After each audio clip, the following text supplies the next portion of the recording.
Ассаламу алейкум ва рахматуллахи ва баракату. По поводу инцидента, который произошел в Казбековском районе в селе Ленин-Аул, где была снесена историческая мечеть, которая была построена в 19 веке, принадлежала чеченскому обществу. Мы, прежде чем это произошло, 6 мая послали нашу делегацию, наших представителей, муфтию Дагестана, что вот такой вопрос стоит, на что муфтий Дагестана совершенно справедливо и четко, ясно сказал, что это недопустимо. В эту ночь мечеть была снесена с 6 на 7 мая.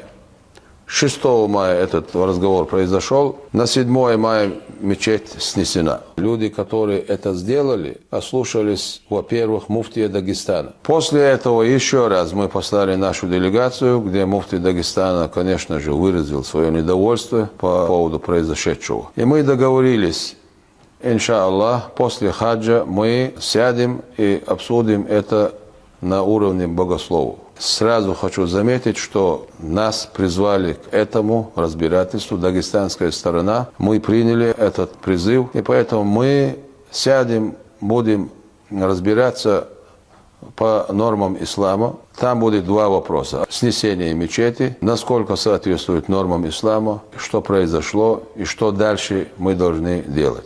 Второй вопрос. Это наболевший вопрос на протяжении очень многих лет.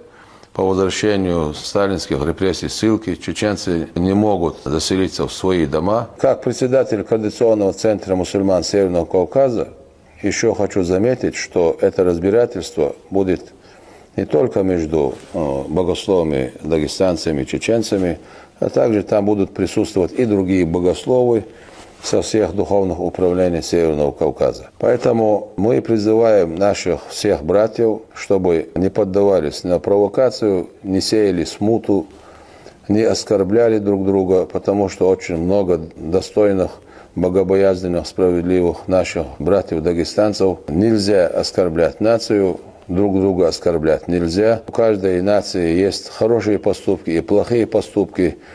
Это не отражается на общей нации. Поэтому мы должны быть в единстве, согласии.